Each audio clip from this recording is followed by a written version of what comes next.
Selamat pagi para netizen dimanapun kita berada. Salam inspirasi bagi kita semua.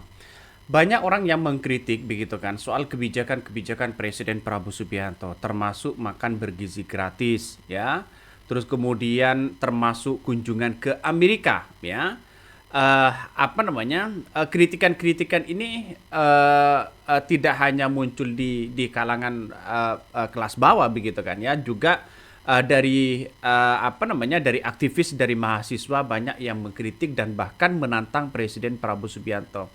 Ada yang begitu mengejutkan, tulisan-tulisan menarik begitu kan, ya, dari salah satu konsultan dan survei Indonesia KSI begitu. Ini menarik begitu. Mungkinkah seorang Presiden Prabowo Subianto itu dimakzulkan begitu? Ini mencari jalan pemakzulan Prabowo. Nah, saya kira dengan adanya situasi dan kondisi hari ini Presiden Prabowo Subianto posisi yang sangat kuat begitu kan, ya. Meskipun kita lihat bahwa kebijakan-kebijakan makan bergizi gratis misalnya banyak yang dikritik begitu kan, ya, tapi untuk memakzulkan Prabowo ini agak jauh begitu. Pertama, soal apa kesalahan Presiden Prabowo Subianto begitu kan. Ya, kalau ini pemakzulan Prabowo ini benar-benar menggema hari ini, maka DPR ya seharusnya kan sepakat begitu. Tapi kan lihat saja bahwa DPR hari ini sudah berada di genggaman dapak dasko begitu kan, ya. Itu potensi kekuatannya sangat luar biasa begitu. Nih, salah satu tulisan yang kemudian ini menarik begitu kan, ya, dari Karyudi Sutajah, ya, Putra, seorang konsultan politik begitu kan, ya. Dia mengatakan kesalahan Presiden Prabowo Subianto. Nah, menurutnya, ya, pasal 7A Undang-Undang tahun 1945 Presiden dan Wakil Presiden dapat dimakzulkan jika terbukti melakukan pelanggaran-pelanggaran hukum atau pengkhianatan kepada negara, korupsi, penyuapan, tindak pidana berat begitu kan, melakukan perbuatan tercela dan tidak lagi yang memenuhi syarat sebagai presiden dan wakil presiden. Itu boleh dan bisa dimakzulkan. Apakah Presiden Prabowo Subianto melakukan kesalahan? Apakah Presiden Prabowo Subianto selama ini melanggar, ya, kode etik pada sebuah mandat besar, ya, yang diamanahkan oleh rakyat? Nah, itu kan pertanyaan garis besar begitu. Kalau memang dimakzulkan lewat apa? DPR saya kira tidak setuju kalau Presiden Prabowo Subianto dimakzulkan begitu. Apalagi di dalamnya ada Gerindra begitu kan. Saya kira agak jauh. Tapi kalau kita melihat makan bergizi gratis misalnya, ya. MBG Sukadana, Kinpira, Sewu, Kinpira, Delengan, MBG 5.000, Kang Dedi, Delengan.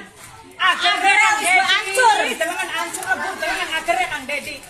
Pada tuman, pada korupsi teman-teman bisa. Masa akhirnya sampai banyun, makanya delengan pantesan uang pada keracunan bocah cilik kok. Gimana mau sehat, makan bergizi, agernya aja kayak udah basi.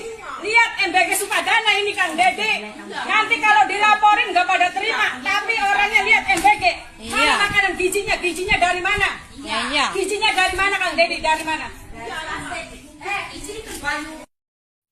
Guys, serius nanya ya, apa betul ini MBG?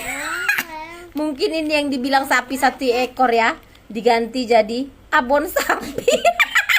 kurma 3. Ya Allah, pisang.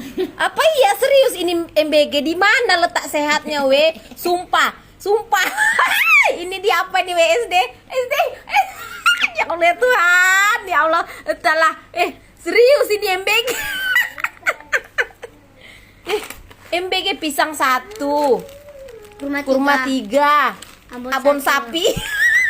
Nasinya mau dari rumah. Nasinya dari rumah. Ya Allah, apa karena bulan puasa kayak gini? Tapi nggak gini-gini kali lah. Tapi kadang katanya ada pula bakpia ya Kak ya? Iya, bakpia 100. Bakpia 100. Susu Susu kotak Indomie yang kecil. Jeruk 1. Jeruk sebesar pentil. Ya Allah, lawak sumpah.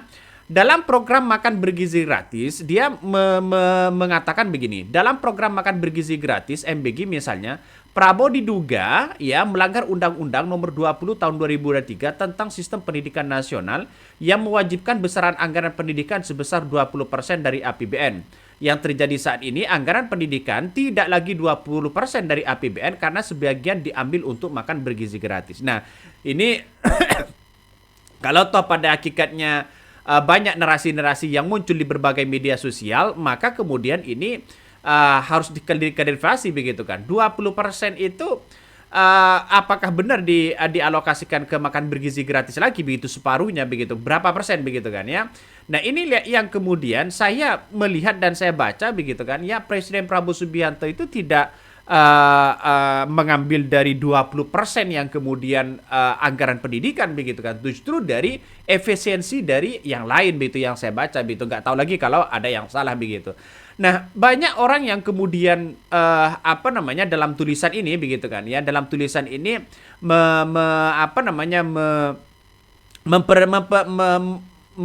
menyampaikan begitu kan ya, Prabowo ya, langkah Presiden Prabowo Subianto untuk masuk ke Dewan Perdamaian ya, yang diinisiasi oleh Presiden Amerika Serikat Donald Trump ya, diduga ya dianggap melanggar konstitusi, khususnya alinea ya 4 pembukaan Undang-Undang tahun 1945 yang mengamanatkan Indonesia untuk ikut melaksanakan urusan dunia yang berdasarkan independensi, perdamaian abadi dan keadilan sosial. Nah, dianggap bahwa ya Undang-Undang Nomor 37 tahun 1999 yang mengatur hubungan luar negeri dan pelaksanaan politik bebas aktif untuk mencapai tujuan nasional ya, dengan bergabung ke dalam board office begitu kan, berarti Indonesia masuk ke blok tertentu. Nah, inilah yang kemudian dianggap kesalahan ya bagi mereka begitu kan. Tapi kita lihat saja bahwa situasi dan kondisinya sekarang ini kan sangat-sangat berbeda begitu kan ya, di mana Presiden Prabowo Subianto mungkin kiblatnya adalah Amerika begitu. Saya kira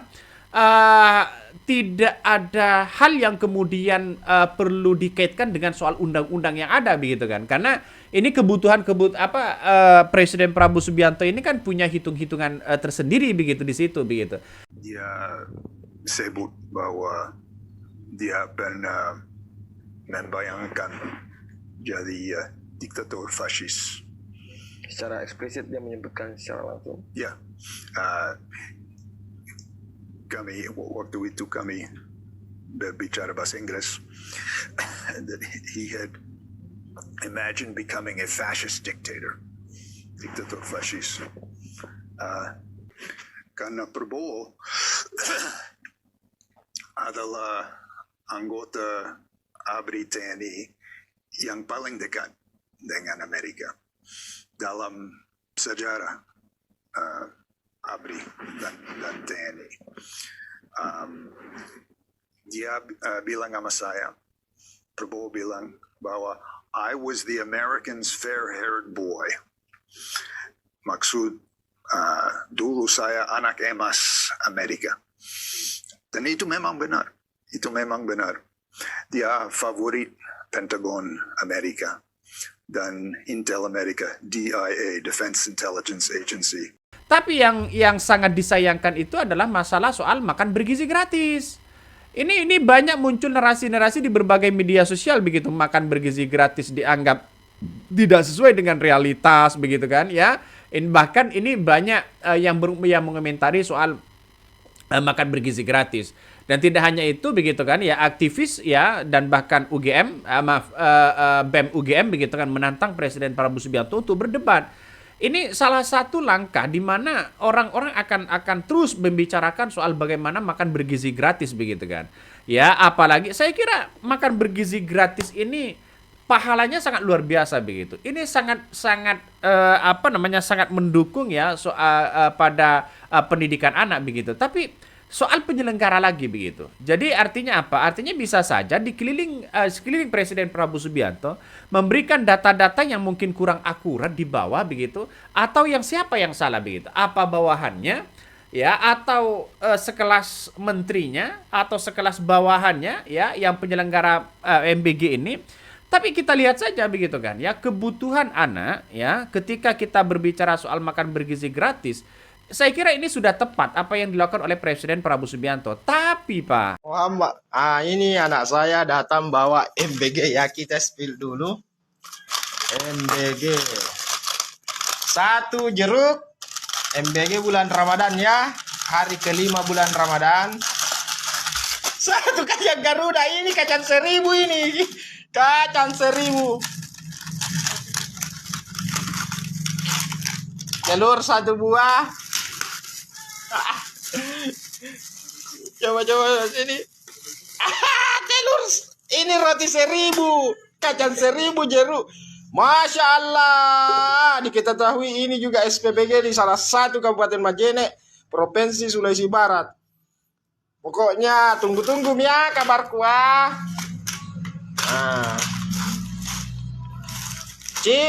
Masya Allah, ini SPBG baru datang sekolah tadi anak saya. Ini siang hari teman-teman, karena rumah saya itu kalau siang gelap. Nah ini siang hari ya.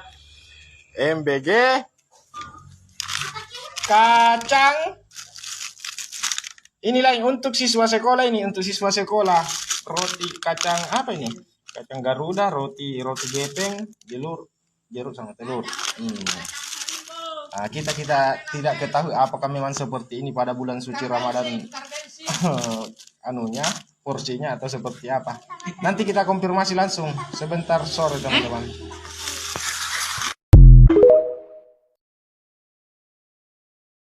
Ya, tapi pengawasan penyelenggara yang ada di bawah kok nampaknya begitu kan, tidak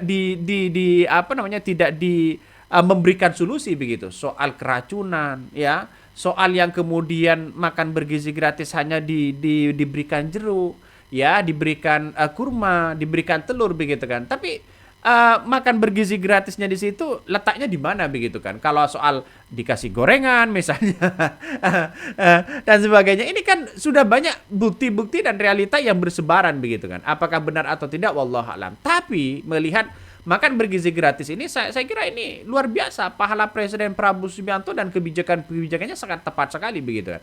Tapi sasarannya yang masih belum kurang tepat. Sasarannya ini yang menjadi spekulasi besar begitu kan ya. Coba kita baca lagi dengan apa yang kemudian disampaikan oleh konsultan ini begitu kan. Nah, ya, kesalahan kedua dianggap punya salah begitu kan ini. Dalam APBN 2026 anggaran pendidikan berada di kisaran 557,8 triliun ya sampai 769,8 triliun atau sekitar 20%. Namun Badan Bergizi Gratis ya yang mendapatkan alokasi 223,55 triliun itu menjadi pengguna anggaran pendidikan terbesar di antara kementerian atau lembaga. Dana tersebut sebagian besar digunakan untuk makan bergizi gratis yang menargetkan 71,9 juta siswa, setara dengan hampir ujung dari ya total anggaran pendidikan. Nah, saya kira kalau efisiensi pendidikan itu dipangkas lalu kemudian dimasukkan kepada makan bergizi gratis, apakah Presiden Prabowo Subianto menyalahi dengan aturan undang-undang yang ada begitu kan? Nah, ini yang perlu dipertegas kembali begitu. Tapi kalau menurut saya Presiden itu kan punya kebijakan-kebijakan begitu kan? Ya walaupun itu diselaraskan dengan undang-undang misalnya tahun 1945, tapi kan Presiden Prabowo Subianto bisa membuat perpu dan sebagainya begitu. Nah, kemudian langkah Presiden Prabowo Subianto untuk membawa Indonesia masuk Dewan Perdamaian begitu. Ternyata ketika gabung ke Amerika Serikat begitu kan ya. Board of Peace begitu kan ya, maka banyak orang yang menantang soal ini begitu, soal perdamaian. Nah, tapi kan Presiden Prabowo Subianto punya hitung-hitungan sendiri begitu kan. Apalagi setelah Presiden Prabowo Subianto menandatangani ya agreement ya reciprocal ya trade bersama Presiden Amerika yakni Donald Trump 19 Februari lalu di Washington begitu kan ya, dengan perjanjian itu Indonesia tersandra oleh Amerika, bukan lagi menjadi negara merdeka yang berdaulat penuh. Benar nggak seperti itu begitu? Banyak jalan pemakzulan Prabowo yang mempertanyakan apakah DPR mau. Nah, ini yang paling krusial sekali begitu. Dari 8 partai politik yang ada di DPR, hanya satu parpol yang tidak berkoalisi dengan Prabowo, yakni PDP Perjuangan. 7 parpol lainnya mendukung Prabowo Subianto, yakni Partai Gerindra, Partai Golkar, dan Partai PKB, ya Partai Nasdem, Partai PKS, dan Partai Demokrat, dan Partai PAN. Bersama Prabowo yang merupakan ketua umum Partai Gerindra, 7 parpol itu telah membentuk oligarki sehingga sulit untuk diajak menjatuhkan Prabowo. Padahal pasal-pasal untuk pemakzulan Prabowo sudah banyak tersedia. Sayangnya tersedia dasar hukumnya jika tidak ada niat untuk menjatuhkan Prabowo dari mayoritas anggota DPR lintas parpol maka akan sulit. Inilah alasan mengapa Prabowo yang merangkul semua parpol dan hanya PDP yang menolak duduk di pemerintahan. Bandingkan saja dengan tahun 2001 misalnya, lalu ketika DPR memberhentikan Abdurrahman Wahid ya alias Gus Dur dari jabatan Presiden RI hanya berdasarkan isu Blue Gate atau Brookgate ya, Gus Dur bisa dimakzulkan. Mengapa mengapa itu terjadi? Karena mayoritas parpol di DPR mau, termasuk PDP. Praktis ya hanya PKB yang menolak pemakzulan Gus Dur pada waktu itu. Ketika Gus Dur sudah jatuh, DPR tidak bisa membuktikan secara hukum ya bahwa Gus Dur terlihat ya Blue Gate atau Brookgate ya begitu kan ya. Artinya apa? Artinya meskipun pasal-pasal yang landasannya tidak kuat, namun jika mayoritas parpol niatnya kuat, maka DPR dapat menjatuhkan presiden. Nah, kita lihat saja dalam tulisan ini begitu kan ya. Dalam tulisan ini saya mengomentari bahwa apa sih sebenarnya kesalahan Presiden Prabowo Subianto? Itu satu begitu kan ya. Kesalahan Presiden Prabowo Subianto apakah soal kebijakan makan bergizi gratis? Makan bergizi gratis itu justru ya saya mendukung begitu kan. Satu begitu. Kenapa? Karena kita lihat saja pendidikan Indonesia saat ini begitu kan, termasuk anak-anak muda begitu kan, termasuk anak-anak dewasa, anak-anak kecil begitu kan, butuh asupan makan bergizi gratis. Kebijakan Presiden Prabowo Subianto ini tidak bisa dipukul rata oleh masyarakat bahwa itu adalah kesalahan. Ya kenapa kok bisa mengatakan seperti itu? Niat Presiden Prabowo Subianto sudah baik, makan bergizi gratis. Mungkin kesalahan di situ adalah soal pengawasan, bukan soal kebijakan. Soal pengawasan yang di bawah, soal kepentingan yang di bawah, soal vendor yang kemudian masih melenceng dari SOP yang ada. Lalu kemudian hanya menteri mungkin ya, menteri-menteri makan bergizi gratis mungkin ya tidak tahu apa yang dilakukan oleh di bawah ya. Jangan-jangan dia hanya tahu mungkin di kota-kota begitu kan ya. Di kota-kota mungkin sudah oke, sudah bagus karena ada kontrol dan pengawasan. Kalau di desa-desa itu jauh dari kontrol itu. Maka disinilah yang kemudian peran penting dari masyarakat itu menjaga bagaimana makan bergizi gratis yang dibawa itu dipantau langsung begitu kan. Lalu kemudian dilaporkan kepada Presiden Prabowo Subianto langsung. Ya, seperti contoh misalnya ketua makan bergizi gratis.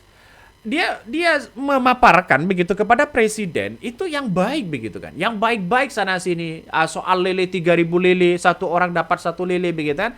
Tapi kenyataannya juga di masyarakat yang kita lihat hari ini, mungkin masyarakat di pedesaan atau apa begitu kan ya, mungkin masih tidak sejalan dengan itu. Mungkin hanya dikasih gorengan, dikasih jeruk ya, dikasih dikasih semangka yang tipis begitu kan. Itu banyak yang saat ini begitu kan, yang saat ini muncul di berbagai media sosial begitu. Ini salah satunya hanya pisang. Oke lah, kita masuk ada buahnya. Ada kurma mungkin sudah masuk begitu kan ya. Tapi yang satunya ini ya nggak tahu ini apa ya. Masa dikasih sambal kayak gitu doang begitu kan. Ini sebuah fakta dan realita yang ada begitu. Ini salah satu contoh juga begitu, dikasih jeruk ya. Dikasih jeruk mungkin sudah bagus lah dikasih jeruk seperti ini, tapi kacang ini tujuannya apa? Masa makan bergizi gratis terdapat di kacang seperti ini begitu kan ya.